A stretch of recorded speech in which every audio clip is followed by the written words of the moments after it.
Today we're talking to Dominic Barton, the worldwide managing director of consulting firm McKinsey Company. Dominic, thanks for taking the time to speak with us today. It's a pleasure. You and I were in Davos for the World Economic Forum last week. What were some of your takeaways from that?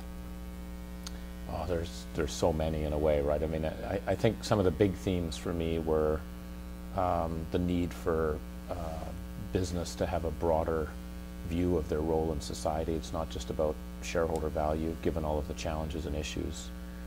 Unemployment, I'm just sort of rattling through some of them. Sure. Unemployment, we all know it's high, but 34 some big issues there. The sort of discussion of the, if you will, the re-rise of the East, or the importance of emerging markets, of the BRICS. I even heard Africa being in that. Africa was very much out in force this time. Climate change, specifically water, being a big topic that's out there. I mean, the whole financial system being another theme. What needs to be done? A bit of bank bashing was going on. What's the role of financial institutions in the whole economic ecosystem? That type of those are probably some of the main themes I take away. And were you particularly struck by anything having to do with either financial regulation or things happening around climate change and water, fundamental shift in the way that corporations play a role in society? Anything really strike you? Well, maybe one thing that struck me, and it's sort of been bubbling away for a while, I think people have been raising the issue before, but is the need for this across all those issues, financial system, architecture, climate change, and so forth, healthcare even, is a sort of a global architecture. What's the model? Because we're so interconnected now. I mean, companies, when you think about unemployment, it's one thing to say to company X, we need to create more jobs, and what are you doing? These multinational companies in particular have jobs globally, so how do you deal with that? Financial regulation, there has to be some consistency and coherence across that. One country can't push the other, and there was quite a lot of comments about the Volcker plan, right? And is that a unilateral view? How do we coordinate that? So referring to the levy on banks, or not allowing them to get so large. But also, not doing proprietary trading, not getting into private equity.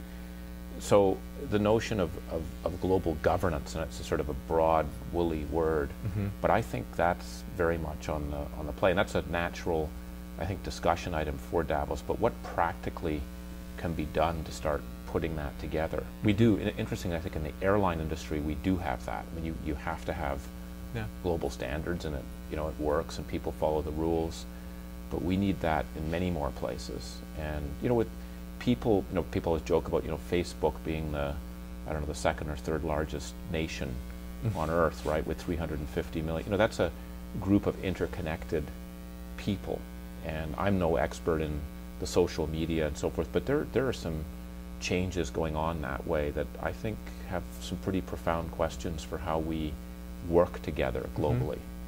Where do you think we are in the process? Are we at a point where we can see that all of that is possible, or are we still trying to figure out whether it is possible? I think that we're to a feeling of it has to be possible, if you will, like that we're gonna have to get there. How we get there, how it will work, do we do it piecemeal or more broadly? I don't think is there, but there's a murky picture, impressionistic painting, whatever bad analogy I'm using, that's out there, I think, that says we're going to have something.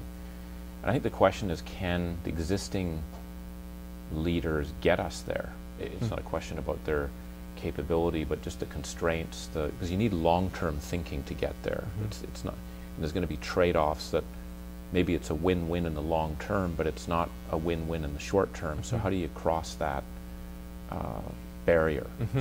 Therefore, your incentives, we all may be aligned about needing it long term, but there may be some trade-offs in the short term that make us not want to do it individually.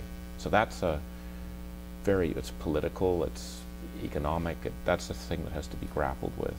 This question of leadership is something that I've been thinking about, and that I was struck by when I read a quote from a book that you wrote in 2003 called Managing in Financial Crisis. And you and your co-authors write, quote, "We believe that financial crises can be foreseen, their magnitude can be estimated, precautionary steps can be taken to prevent crises, strategic options can be devised and implemented, and corrective measures can be taken to lessen the storm's ultimate impact. Leaders, with the foresight to observe and react effectively, can manage a crisis strategically before as well as after it hits, end quote. Is this a leadership issue?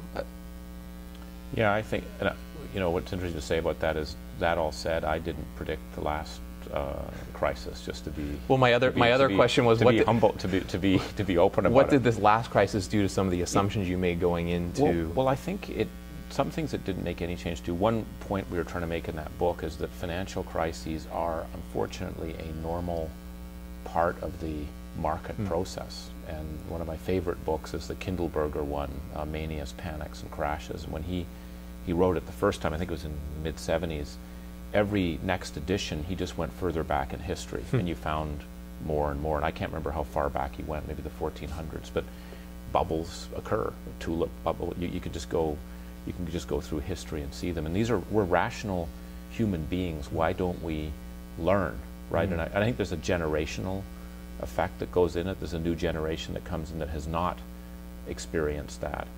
But I think part of it is, as well, is that the world's changing quickly. So all the indicators that we had for the last set of crises have changed. The world is actually more globalized and linked. You know, you have some very significant shifts. The role of China in the 1997 financial crisis was fairly irrelevant, if I could say, just in terms of the size. Now, in a 10-year period, you see a dramatic shift in terms of where that country is and what's going on. You look at trade flows between 1997 and 2007, there have been some fundamental shifts.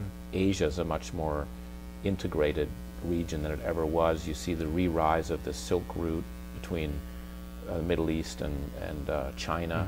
You see South America and Asia links coming in. Africa is playing more of a role. So I think, again, you need to have a kind of a global view. Every leader in a country is looking at it from their lens. You know, we're not looking at it. Of course, we're aware of what may be going on in other places, but we're looking at it in our lens. And these bubbles are emerging.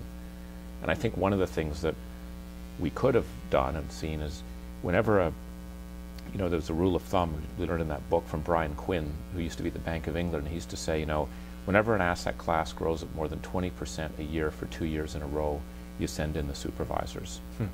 Something will go wrong.